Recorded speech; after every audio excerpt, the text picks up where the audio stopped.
Meu nome é Nádia. Tenho 34 anos. Nasci em meio à lama, mas fui criada com honra por uma mulher chamada Rosalina, minha mãe. Ela era lavandeira, cozinheira e cuidadora de idosos, tudo ao mesmo tempo. Cresci vendo ela lavar roupa em bacia, ajoelhada no chão, com as mãos rachadas e o joelho sangrando, enquanto eu ficava em cima de uma caixa de papelão, esperando a hora do mingau. Nunca tive pai. Mas tive uma mãe que morria de dores nas costas e ainda assim levantava para fazer o pão que vendia nas ruas. Acordava às 4 da manhã para preparar a massa. E às 7 já estava de porta em porta, com a cesta coberta por um pano branco encardido, gritando "Pão fresquinho!", com a voz rouca de quem passou a noite toda ajoelhada no chão frio, amassando a farinha. Foi com esse exemplo de dignidade que eu me tornei quem sou. Comi muito pão duro com manteiga fingida, dormi em quarto sem luz, mas nunca me faltou vergonha na cara. E talvez por isso mesmo, minha maior derrota foi ter casado com um homem que não sabia o significado dessa palavra. O nome dele era Eduardo. Um tipo vaidoso, que falava bonito, sabia se vestir, mas cujo coração era um esgoto camuflado. Ele fingia ser educado, mas desprezava minha mãe desde o primeiro dia. Dizia que ela tinha jeito de pobre, como se isso fosse um crime. Dizia que ela cheirava a alho, que era ignorante, simples, acanhada. Mas o pior ainda viria. Lembro que conheci Eduardo numa festa de formatura de uma amiga. Eu tinha acabado de me formar em administração, aos 26 anos, depois de 8 anos trabalhando de dia e estudando de noite. Ele já era formado há mais tempo. Trabalhava numa empresa grande, usava terno caro e perfume francês. Quando me viu, atravessou o salão inteiro só para me cumprimentar. "Você tem um sorriso lindo", disse ele, estendendo a mão. Naquela época, eu era ingênua o suficiente para acreditar que um homem com mãos macias e unhas limpas era necessariamente um homem de bem. Eduardo sabia conversar sobre qualquer assunto, falava 3 idiomas, conhecia vinhos. Para uma garota que cresceu tomando água com açúcar como sobremesa, ele parecia um príncipe encantado. Namoramos por 2 anos. Durante esse tempo, ele foi gentil, atencioso, generoso. Levava flores para minha mãe, comprava remédios para suas dores nas costas, dizia que admirava sua força. Minha mãe, coitada, ficava sem jeito quando ele chegava com presentes. "Não precisa, meu filho", ela dizia constrangida. "A senhora já faz muito por mim, sendo boa para Nádia." Dona Rosalina. Ele respondia com aquele sorriso de comercial de pasta de dente. "A senhora criou uma mulher maravilhosa. É o mínimo que posso fazer." Como eu era tola. Como não percebi que por trás daquele verniz de educação havia um coração podre, cheio de vermes do preconceito e da arrogância. Casamos num sábado de primavera. A cerimônia foi simples, do jeito que minha mãe podia ajudar a pagar. Eu usava um vestido emprestado de uma prima. Minha mãe chorava de emoção e Eduardo parecia impaciente para que tudo acabasse logo. Não era melhor ter esperado mais um pouco? Ele sussurrou durante a festa. Poderíamos ter feito algo mais adequado. Adequado? Perguntei sem entender. Você sabe, algo que impressionasse meus colegas de trabalho. Esse salão paroquial não é exatamente o que eu tinha em mente. Foi o primeiro sinal. Mas eu estava tão feliz, tão embriagada pelo amor que sentia, que fingi não ter ouvido. Depois do casamento, fomos morar num apartamento que Eduardo alugou no centro da cidade. 3 quartos, sala ampla, cozinha americana. Para mim, que cresci numa casa de 2 cômodos com telhado de amianto, aquilo parecia um palácio. No começo, ele era atencioso. Ajudava com as tarefas de casa, elogiava minha comida, conversava sobre nossos planos para o futuro. Mas, aos poucos, pequenas rachaduras começaram a aparecer na fachada perfeita. "Nádia, você precisa aprender a falar direito", ele disse certa noite, durante o jantar. "Como assim?" Perguntei confusa. Você fala os prato em vez de os pratos. É feio. Meus colegas vão perceber. Desculpe, murmurei, sentindo o rosto queimar de vergonha. Vou prestar mais atenção. E aquela sua mania de comer farofa com tudo? Pelo amor de Deus, isso é coisa de... Ele não terminou a frase, mas eu entendi. Era coisa de pobre. Coisa de gente como eu e minha mãe. As críticas foram aumentando. Minha roupa era simples demais. Meu cabelo precisava de um corte mais moderno. Eu deveria usar menos maquiagem ou mais maquiagem, dependendo do humor dele. Deveria ler mais, falar menos, sorrir menos. Você precisa se esforçar, ele dizia. Agora você é a senhora Eduardo Martinez. Tem uma imagem a zelar. Eu tentava. Deus sabe que eu tentava. Comprava revistas de moda, assistia programas de etiqueta, praticava dicção no espelho. Mas nunca era suficiente. O pior era quando minha mãe vinha nos visitar. Eduardo mudava completamente. O homem educado e refinado dava lugar a um monstro mal disfarçado. Dona Rosalina vai vir almoçar no domingo? Ele perguntava com um suspiro. De novo? Ela é minha mãe, Eduardo. Só vem uma vez por mês. Eu sei. É que... Sabe como é? Ela sempre conta aquelas histórias de pobreza. É deprimente. E aquele jeito dela de comer, fazendo barulho com a boca, me dá nos nervos. Minha mãe trabalhou a vida toda para me dar o melhor que podia. Ela merece respeito. Respeito? Ele ria, mas não havia alegria em seu riso. Respeito se conquista, minha querida. Não se ganha por ter lavado roupa para fora. Eu engolia as palavras de protesto, o nó na garganta apertando cada vez mais. Como defender minha mãe sem provocar uma briga? Como fazer Eduardo entender que a dignidade não estava nos diplomas pendurados na parede, mas nas mãos calejadas que trabalhavam honestamente? Um dia, cheguei do trabalho mais cedo e encontrei Eduardo ao telefone com a mãe dele, Dona Beatriz. Uma mulher que nunca trabalhou um dia na vida, que herdou dinheiro do marido morto e passava os dias em salões de beleza. Mãe, você precisa ver, ele dizia rindo. A Rosalina veio aqui ontem com um bolo. Um bolo, mãe? Como se ainda estivéssemos nos anos 50. E o pior é que estava seco, parecia tijolo. Eu fiquei parada na porta, ouvindo. E o jeito dela de falar. Olha só, meu genro, fiz com todo carinho. Olha, você acredita? Às vezes tenho vergonha de levar a Nádia para lugares mais refinados. A qualquer momento ela pode soltar um "nós vai" e me fazer passar vergonha. Senti as lágrimas queimando nos olhos, mas não entrei. Voltei para o corredor e fiz barulho, como se estivesse chegando naquele momento. Eduardo desligou o telefone rapidamente. Oi, amor, ele disse, todo sorrisos. Chegou cedo hoje. Consegui sair mais cedo, respondi, forçando um sorriso. Com quem você estava falando? Ah, com um cliente. Coisa de trabalho? Mentira. Mais uma mentira para adicionar à coleção que eu fingia não perceber. Os meses se passaram e as coisas só pioraram. Eduardo começou a chegar tarde em casa, sempre com desculpas sobre reuniões e jantares de negócios. O cheiro de perfume feminino em sua roupa era explicado como fragrância do ambiente, dos restaurantes chiques que frequentava. Eu sabia. No fundo, eu sempre soube.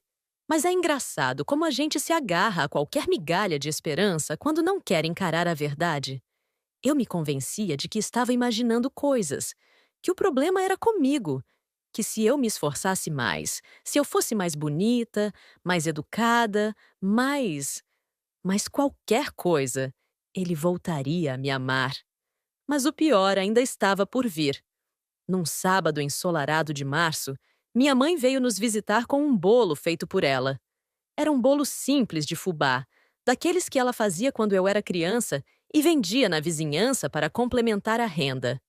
O cheiro me transportou imediatamente para a infância, para os dias em que a felicidade cabia num pedaço de bolo com café ralo. Estávamos todos sentados à mesa. Eu, Eduardo, a irmã dele, Carolina, com o marido, e minha mãe. Carolina sempre foi educada comigo, mas eu sabia que, no fundo, ela compartilhava do mesmo preconceito do irmão. Apenas era mais sutil ao demonstrá-lo. Eduardo pegou a faca para cortar o bolo. Minha mãe sorria, orgulhosa, aquele sorriso tímido de quem não está acostumada a ser o centro das atenções. Fiz com bastante carinho, ela disse. É a receita que a Nádia mais gostava quando era pequena. Eduardo cortou o primeiro pedaço e, enquanto todos sorriam ao redor da mesa, ele fitou minha mãe com um olhar áspero e disse alto: "Sua filha não presta para nada. Só me envergonha. Tal mãe, tal lixo." O silêncio que se seguiu foi ensurdecedor. A faca ainda estava na mão de Eduardo, suspensa no ar. Carolina arregalou os olhos. O marido dela engasgou com o café. "Minha mãe!" Minha mãe ficou com os olhos cheios d'água, o sorriso morrendo em seus lábios como uma flor que murcha de repente. E eu? Eu senti como se um raio tivesse me partido ao meio. Cada palavra foi como uma facada no peito. Mas o pior não foi o insulto a mim. O pior foi ver minha mãe, aquela mulher guerreira que enfrentou a pobreza de cabeça erguida, ser humilhada daquele jeito. Ela não reagiu. Não gritou, não chorou alto, não fez escândalo. Apenas sorriu de vergonha, aquele sorriso torto de quem tenta manter a dignidade mesmo quando está se despedaçando por dentro. Enxugou as lágrimas discretamente com o guardanapo, levantou-se devagar e disse: "Com licença, esqueci que tenho um compromisso." "Mãe", comecei a dizer, mas ela me interrompeu com um gesto. "Tudo bem, filha. Tudo bem." E saiu. Saiu com a mesma dignidade com que sempre enfrentou a vida, deixando para trás o bolo intocado e meu coração em pedaços. Naquele momento, algo mudou dentro de mim. O amor acabou. O que restou foi a raiva silenciosa de uma filha humilhada. Carolina tentou amenizar a situação. "Eduardo não precisava..." "Cala a boca, Carolina." Ele cortou. "Estou cansado dessa farsa. Cansado de fingir que essa gente é da nossa família." O marido de Carolina pigarreou, desconfortável. "Acho melhor a gente ir." Eles saíram, deixando-me sozinha com Eduardo. Ele se serviu de uma taça de vinho, como se nada tivesse acontecido. "Não vai dizer nada?" Ele perguntou finalmente. "O que você quer que eu diga?" Minha voz saiu rouca, estrangulada. "Ah, agora você vai fazer drama? Sua mãe que não tem compostura. Vem aqui com esse bolo de pobre, conta histórias constrangedoras, fala errado. Eu tenho uma reputação a zelar, Nádia." "Reputação?" Repeti incrédula. "Você acabou de chamar minha mãe de lixo e está preocupado com sua reputação?" Eu disse a verdade. Tal mãe, tal filha. Vocês duas são iguais. Sem classe, sem educação, sem... Sem o quê, Eduardo? Sem dinheiro? É isso? Ele deu de ombros. Dinheiro ajuda, mas não é só isso. É questão de berço. Sua mãe nasceu na miséria e você... Bom, por mais que tente, sempre vai ter algo de... inferior em você. Inferior. A palavra ficou suspensa no ar como um fantasma. Eu me levantei devagar, as pernas tremendo. "Vou ver minha mãe." "Ótimo. Aproveita e fica por lá. Estou cansado de ter que me desculpar pela minha esposa com meus colegas de trabalho." Saí sem responder.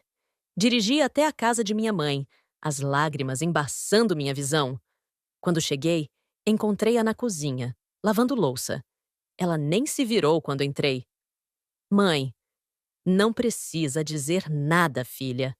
Ela respondeu ainda de costas. "Eu sempre soube que ele não gostava de mim. Por que a senhora nunca disse nada?" Ela finalmente se virou. Seus olhos estavam vermelhos, mas secos. "Porque eu achei que ele fazia você feliz. E a felicidade de um filho vale qualquer humilhação." Abracei minha mãe e choramos juntas. Chorei de raiva, de vergonha, de arrependimento. Como pude permitir que aquele homem tratasse assim a mulher que sacrificou tudo por mim? Vou me separar dele, disse entre soluços. Não, filha. Ela segurou meu rosto entre as mãos. Não faz nada por impulso. Pensa direito. Casamento é coisa séria. Mas ele humilhou a senhora. E daí? Você acha que é a primeira vez que me humilham por ser pobre? Filha, eu aguentei muito pior na vida. O que me dói não é o que ele disse de mim, é ver que ele não valoriza você. Voltei para casa naquela noite com uma decisão tomada. Mas não seria uma separação impulsiva. Não. Eu planejaria minha vingança com a mesma calma de quem bota um bolo no forno e espera crescer. Eduardo agiu como se nada tivesse acontecido. Nos dias seguintes, manteve sua rotina normal: trabalho, academia, saídas com amigos. Nem sequer mencionou o incidente. Para ele, humilhar minha mãe era tão natural quanto respirar. Comecei a prestar mais atenção em seus hábitos. As ligações que atendia no terraço, os jantares de negócios que se estendiam até de madrugada, as mensagens que apagava assim que lia, a academia que frequentava religiosamente 3 vezes por semana, sempre nos mesmos horários. Uma tarde, decidi segui-lo. Disse que iria visitar uma amiga e saí. Esperei no carro a 2 quadras da academia. Às 19 horas em ponto, Eduardo saiu acompanhado de uma mulher loira, alta, vestida de maneira impecável. Entraram no carro dele e seguiram para um motel na saída da cidade. Não senti ciúmes. Não senti dor. Senti apenas a confirmação fria de algo que eu já suspeitava. Tirei fotos. Não para confrontá-lo, mas para minha coleção de provas. Nos meses seguintes, tornei-me uma observadora silenciosa. Gravava suas conversas quando ele achava que eu estava dormindo. Suas ligações para os amigos, onde se gabava de suas conquistas e ridicularizava minha origem humilde. Suas conversas com a mãe, onde me chamava de erro de casting e dizia que logo se livraria de mim. Mãe, você tinha razão, escutei ele dizer uma noite. Casar com gente de classe baixa é um erro. Eles nunca se adaptam ao nosso mundo. A Nádia é uma vergonha. Não sabe se portar, não tem conversação, não tem presença. E aquela mãe dela... Jesus! Parece que saiu direto de um documentário sobre a miséria. Eu avisei, filho, respondeu Dona Beatriz. Mas você estava encantado. Disse que ela era diferente. Eu era jovem e idiota. Achei que podia moldá-la, transformá-la em alguém apresentável. Mas sabe o que dizem? Macaco vestido de seda. Macaco mesmo assim será, completou a mãe, rindo. Gravei tudo. Cada palavra, cada risada, cada insulto. E o mais importante, gravei suas conversas com a amante, onde prometia que logo estaria livre para ficarem juntos oficialmente. Estou vendo com meu advogado, ele dizia. Vou alegar incompatibilidade de gênios, dizer que ela não se adaptou ao meu estilo de vida. Com sorte, não vou ter que dividir muita coisa. Afinal, ela não trouxe nada para o casamento mesmo. E aquele apartamento que vocês estão comprando? Perguntou a amante. Está no meu nome. Ela foi burra o suficiente para concordar. Disse que confiava em mim. Ele riu. Pobre e ingênua. Péssima combinação. O apartamento. Sim, estávamos comprando um apartamento. Ou melhor, eu estava comprando. Usei todas as minhas economias, vendi o carro que tinha ganhado de presente de formatura, peguei empréstimo. Eduardo convenceu-me a colocar apenas o nome dele na escritura por questões tributárias. Eu, idiota apaixonada, concordei. Mas agora eu tinha conhecimento. E conhecimento é poder. Procurei um advogado discretamente. Dr. Antônio, um senhor de 60 anos, conhecido por sua competência em casos de divórcio. Mostrei a ele as gravações, as fotos, as provas do adultério. A senhora tem um caso sólido, ele disse após analisar tudo. Mas preciso ser honesto. A lei nem sempre é justa. O apartamento está no nome dele. Isso complica as coisas. E se eu provar que o dinheiro era meu? Aí é diferente? Tem como provar? Tenho todos os comprovantes: transferências bancárias, recibos, contratos de empréstimo em meu nome. Excelente. E essas gravações? Algumas foram feitas sem consentimento, o que normalmente seria problemático. Mas, como envolvem admissão de adultério e planos de fraude conjugal, podemos usá-las. E quanto à pensão? O Sr. Martinez ganha bem? Muito bem. É gerente de vendas numa multinacional. Então, podemos pedir uma pensão compensatória. A senhora abriu mão de oportunidades profissionais pelo casamento? Pensei em todas as promoções que recusei, porque Eduardo dizia que eu precisava estar disponível para acompanhá-lo em eventos sociais. Nas viagens de trabalho que neguei porque ele não queria ficar sozinho. No mestrado que adiei indefinidamente porque ele achava desnecessário. Sim, várias. Ótimo. Vamos montar um caso sólido. Mas eu não queria apenas um divórcio civilizado. Eu queria que Eduardo sentisse, nem que fosse por um momento, a humilhação que fez minha mãe passar. Queria que ele experimentasse o gosto amargo da vergonha pública. A oportunidade perfeita surgiu 6 meses depois daquele fatídico almoço. Eduardo estava organizando sua festa de 40 anos.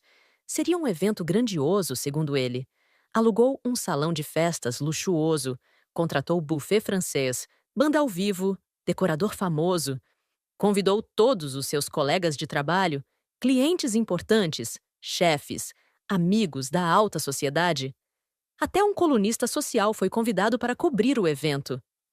Vai ser a festa do ano, ele dizia, todo orgulhoso. Finalmente vou mostrar para todo mundo o homem de sucesso que me tornei. Eduardo passou semanas planejando cada detalhe. Mandou fazer um vídeo com fotos suas desde a infância, mostrando sua trajetória de sucesso. Escolheu pessoalmente o cardápio, a decoração, a playlist. Tudo tinha que ser perfeito. E quanto ao discurso? Perguntei certa noite, fingindo interesse. Já está pronto. Vou falar sobre superação, sobre como construir meu sucesso, sobre os valores que me guiam. Valores? Não consegui evitar a ironia na voz. Sim, valores. Honestidade, trabalho duro, respeito. Você não entenderia. Mordi a língua para não responder. Em vez disso, sorri e disse: tenho certeza de que será um discurso memorável. E seria. Mas não do jeito que ele imaginava. Ofereci-me para ajudar na organização da festa. Eduardo ficou surpreso, mas aceitou. Achou que eu finalmente estava entrando no espírito da coisa. Mal sabia ele que eu estava preparando minha própria apresentação. Conversei com o técnico de som, dizendo que queria preparar uma surpresa para meu marido. Um vídeo especial, com momentos nossos que ninguém conhecia. Ele achou romântico e concordou em me ajudar. Passei noites editando as gravações. Selecionei os melhores trechos. Eduardo chamando minha mãe de lixo, me chamando de inferior, confessando o adultério, planejando o golpe do apartamento. Montei tudo numa sequência devastadora, intercalando com fotos suas sorrindo em eventos sociais, fingindo ser o marido perfeito. Na véspera da festa, Eduardo estava eufórico. Amanhã vai ser o grande dia, ele disse, ajustando a gravata no espelho. Finalmente vou poder mostrar para todo mundo quem eu realmente sou. Sim, respondi calmamente. Todo mundo vai ver quem você realmente é. No dia da festa, acordei cedo. Escolhi meu vestido com cuidado. Um modelo preto elegante, que minha mãe tinha me dado de presente no último Natal. Eduardo torceu o nariz quando me viu. Esse vestido de novo? Não tinha algo mais sofisticado? Este serve perfeitamente para ser ocasião, respondi. O salão estava impecável. Flores brancas por toda parte, lustres de cristal, mesas com toalhas de linho. Os garçons circulavam com bandejas de canapés sofisticados. A banda tocava jazz suave. Eduardo recebia os convidados com seu melhor sorriso, apertando mãos, distribuindo tapinhas nas costas, fazendo piadas ensaiadas. Vi quando a amante chegou. Marina. Descobri que era seu nome. Ela veio acompanhada de uma amiga para disfarçar. Eduardo a cumprimentou discretamente, mas notei o olhar cúmplice entre eles. Minha mãe não foi convidada, obviamente, mas eu tinha pedido para ela se preparar. Disse que talvez precisasse dela mais tarde. A festa seguiu como planejada. Jantar, brindes, discursos dos amigos. Eduardo estava em seu elemento, pavoneando-se como um galo em terreiro. Quando chegou a hora do discurso principal, ele subiu ao palco com o microfone na mão, o rosto corado pelo vinho e pela emoção. Queridos amigos, começou com voz solene. Hoje completo 40 anos. 4 décadas de uma vida dedicada ao trabalho, ao sucesso, aos valores que aprendi com minha família. Plateia atenta, ele continuou. Vim de origem humilde, mas nunca deixei que isso me definisse. Trabalhei duro, estudei, me esforcei para chegar onde estou. Hoje, olho para trás e vejo uma trajetória de superação. Algumas pessoas assentiram, aprovando. Eduardo sorriu encorajado. E não poderia deixar de agradecer a minha esposa, Nádia, que está ao meu lado nesta jornada. Nem sempre é fácil estar casado com um homem ambicioso como eu, mas ela... Foi nesse momento que me levantei. Com licença, disse me aproximando do palco. Antes de continuar, eu gostaria de dizer algumas palavras. Eduardo ficou surpreso, mas não podia me impedir sem parecer grosseiro. Passou-me o microfone, ainda sorrindo. Claro, querida. O palco é seu. Peguei o microfone. O salão ficou em silêncio. Olhei para a plateia. Rostos conhecidos, pessoas importantes, toda a nata da sociedade que Eduardo tanto queria impressionar. Boa noite a todos. Comecei, com voz calma. Como Eduardo disse, é uma noite especial. 40 anos é uma marca importante na vida de qualquer pessoa. É tempo suficiente para construir uma reputação ou para destruí-la. Eduardo franziu a testa, confuso. Continuei. Meu marido falou sobre valores, sobre origem humilde, sobre superação. Mas eu gostaria de mostrar a vocês quem ele realmente é. Preparei uma pequena homenagem. Fiz sinal para o técnico de som. As luzes diminuíram. O telão se acendeu. E então começou. A primeira gravação era Eduardo ao telefone com a mãe, zombando do bolo que minha mãe tinha feito. Sua voz ecoou pelo salão. Mãe, você precisa ver. A Rosalina veio aqui com um bolo. Um bolo, mãe. Como se ainda estivéssemos nos anos 50. E o pior é que estava seco. Parecia tijolo. Ouvi alguns murmúrios na plateia. A mãe de Eduardo, presente no salão, levou a mão à boca. Eduardo tentou se aproximar de mim, mas eu me afastei, ainda com o microfone. A próxima gravação era ainda pior. A cena do almoço, gravada pelo celular que eu tinha escondido estrategicamente. A imagem não era nítida, mas o áudio era cristalino. Sua filha não presta pra nada. Só me envergonha. Tal mãe, tal lixo. Gasps de choque percorreram o salão. Vi algumas senhoras balançando a cabeça em desaprovação. Eduardo estava lívido, tentando alcançar os controles do som. Mas o show estava apenas começando. As próximas gravações mostravam Eduardo com a amante. Conversas íntimas, promessas de amor, planos para o futuro.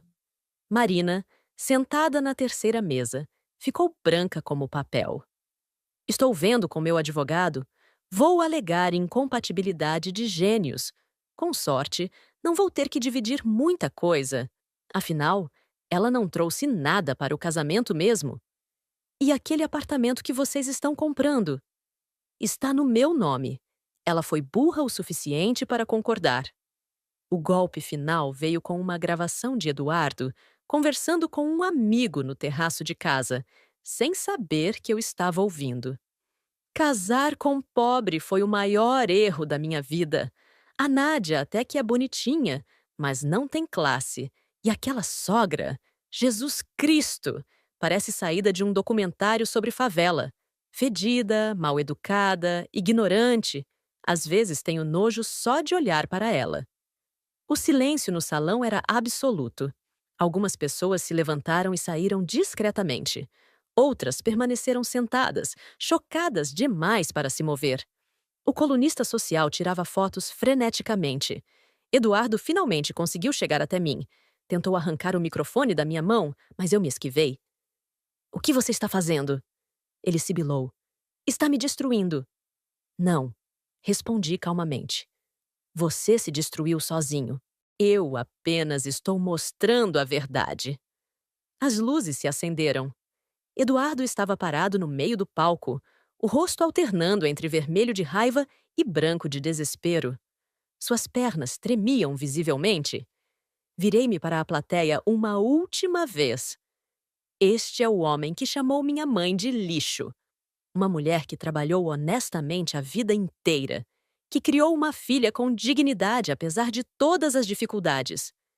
Mas eu vim lembrar a ele que lixo, quando reciclado, vale muito mais do que hipocrisia envolvida em paletó.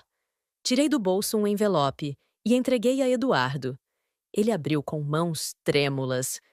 Eram os papéis do divórcio, já assinados por mim, junto com a cópia do processo de partilha de bens e pedido de pensão compensatória.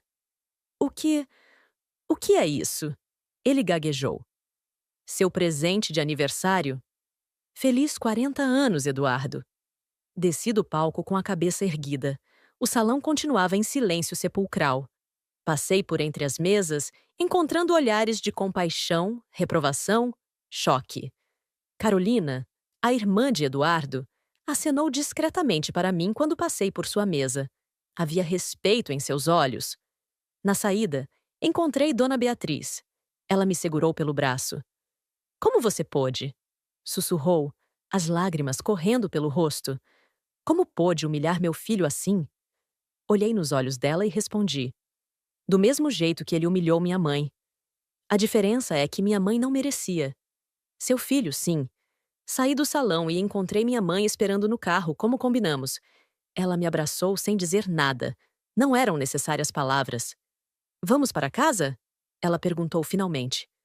"Para sua casa", corrigi. A minha verdadeira casa. Enquanto nos afastávamos, vi pelo retrovisor Eduardo saindo do salão, amparado por 2 seguranças. Ele parecia ter envelhecido 10 anos numa noite. Nos dias seguintes, o escândalo tomou conta da cidade.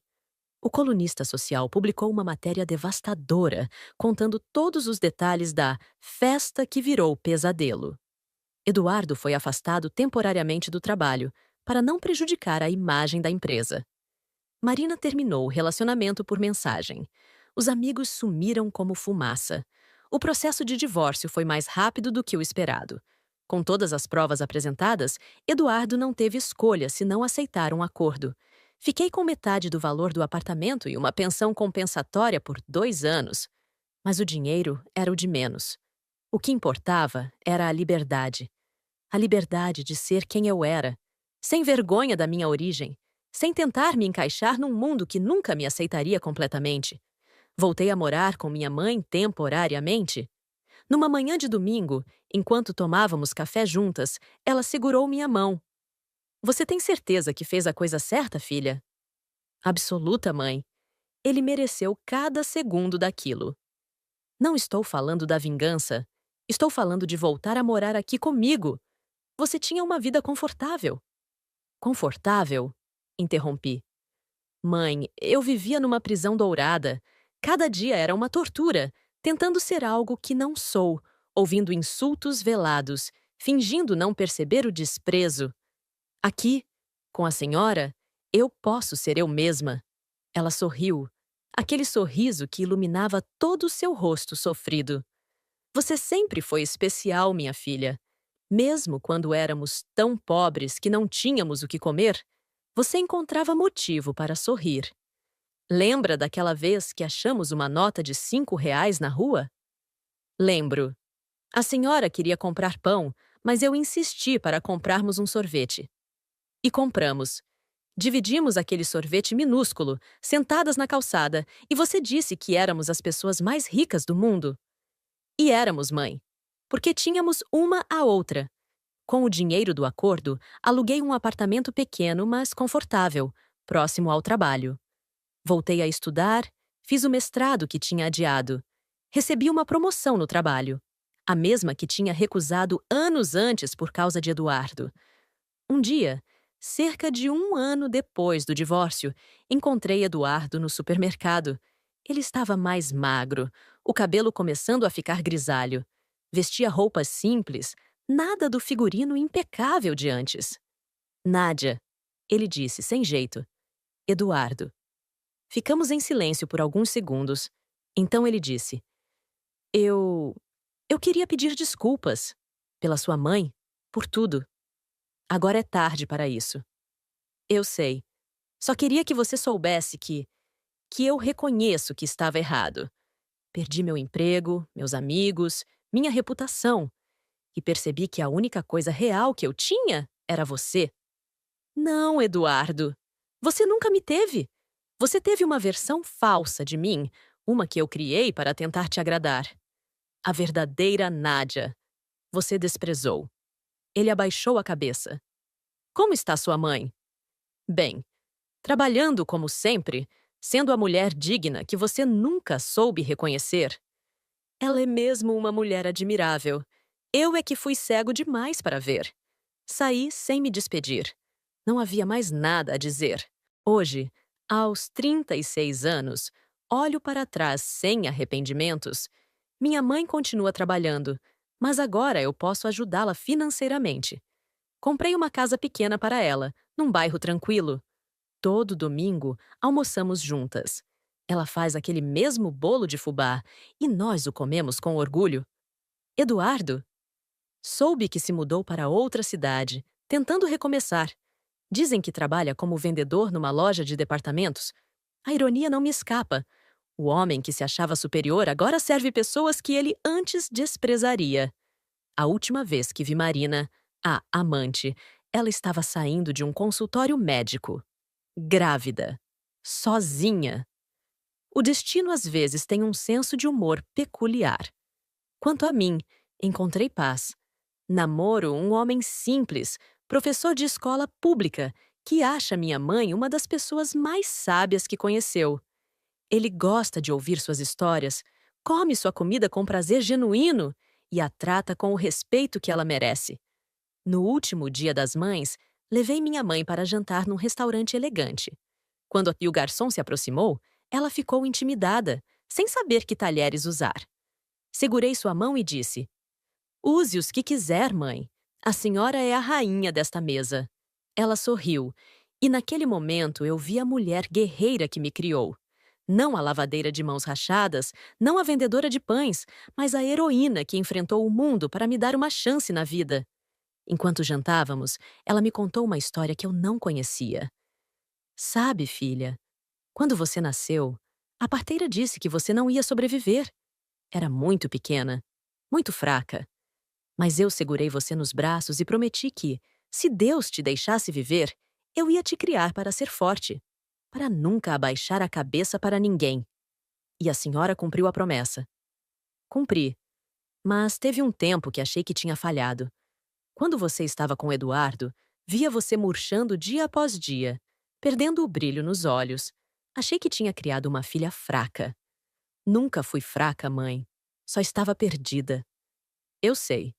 E no dia daquela festa, quando você mostrou para todo mundo quem ele realmente era, aquele foi o dia em que eu soube que minha missão estava cumprida.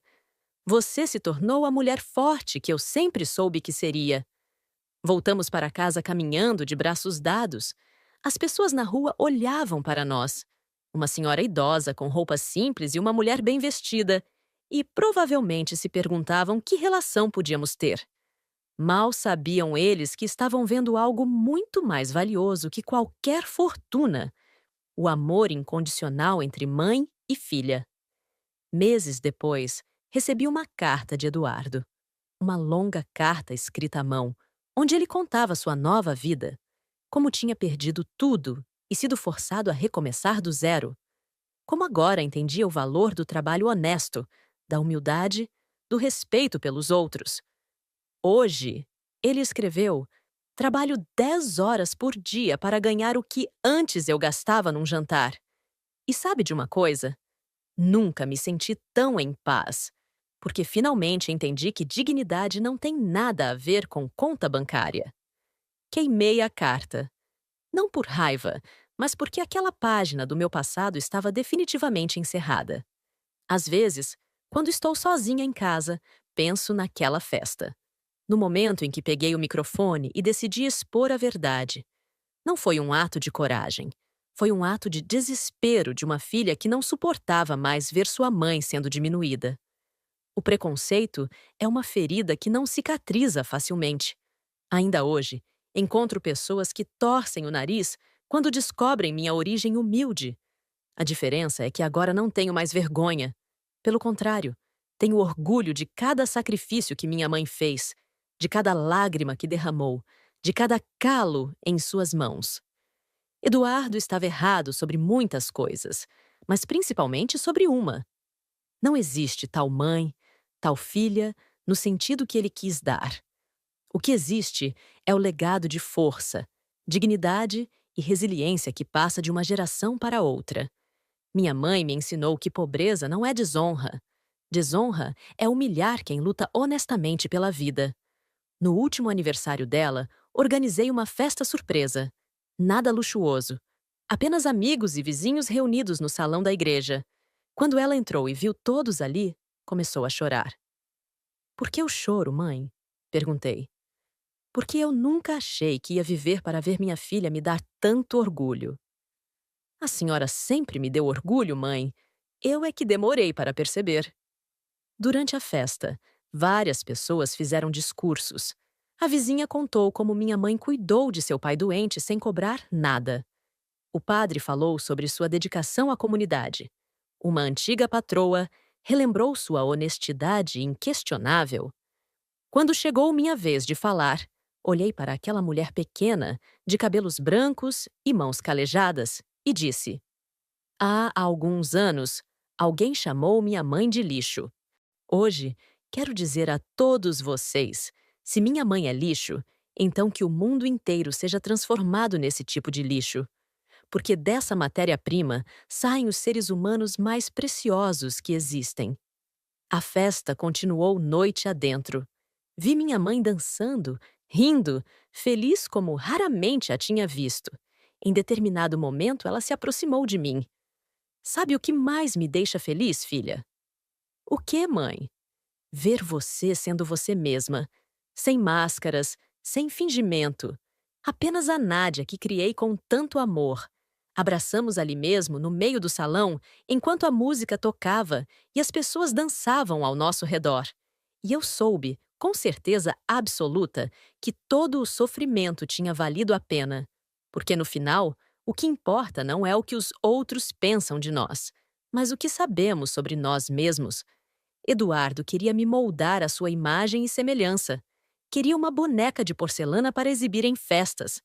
Mas eu era filha de Rosalina, a lavadeira. Feita de barro forte, moldada pelo trabalho, cozida no forno das dificuldades. E barro, diferente de porcelana, não quebra fácil. Hoje, quando jovens me procuram pedindo conselhos sobre relacionamentos, eu sempre digo: nunca tenham vergonha de quem vocês são. Nunca permitam que alguém as diminua por sua origem. E, principalmente, escolham com sabedoria a quem entregam seu coração. Porque amor verdadeiro não humilha, eleva. O que aconteceu naquela festa de aniversário se tornou lendário na cidade. Alguns me criticaram pela exposição pública. Outros me aplaudiram pela coragem. Para mim, não foi nenhuma coisa nem outra. Foi apenas uma filha defendendo sua mãe da única forma que encontrou. Dizem que a melhor vingança é viver bem. Eu discordo. A melhor vingança é viver autenticamente. É olhar no espelho e gostar do que vê. É dormir tranquila sabendo que seus valores estão intactos. é poder olhar sua mãe nos olhos sem sentir vergonha. Eduardo perdeu tudo porque construiu sua vida sobre mentiras e aparências. Eu ganhei tudo quando decidi abraçar minha verdade. Não foi fácil. Reconstruir uma vida nunca é. Mas cada passo valeu a pena. Às vezes, quando vou visitar minha mãe e a encontro fazendo seus famosos pães, lembro daquela menina que esperava em cima da caixa de papelão. Ela não sabia que um dia enfrentaria preconceitos, que seria humilhada por amar demais, que teria que escolher entre o conforto e a dignidade. Mas ela tinha algo que nenhum dinheiro pode comprar: o exemplo de uma mãe guerreira. E foi esse exemplo que me salvou quando mais precisei. Rosalina, minha mãe, continua trabalhando aos 68 anos. Não porque precisa, eu ganho o suficiente para sustentá-la, mas porque, como ela diz, trabalho honesto nunca envergonhou ninguém. Ela agora tem uma pequena empresa de salgados congelados, fornece para lanchonetes da região. Seu sonho é abrir uma padaria. Um dia ainda vou ter minha padaria, ela diz sempre. Vai se chamar Pão da Rosalina e todo mundo vai saber que foi feito com amor. E eu não duvido, porque se tem algo que aprendi nesses anos todos é que mulheres como minha mãe podem até demorar, mas sempre chegam onde querem. A última vez que tive notícias de Eduardo foi através de Carolina, sua irmã. Ela me procurou para pedir desculpas pelo silêncio naquele dia fatídico. Eu deveria ter te defendido, ela disse. Mas fui covarde. Não se culpe. Família é complicado.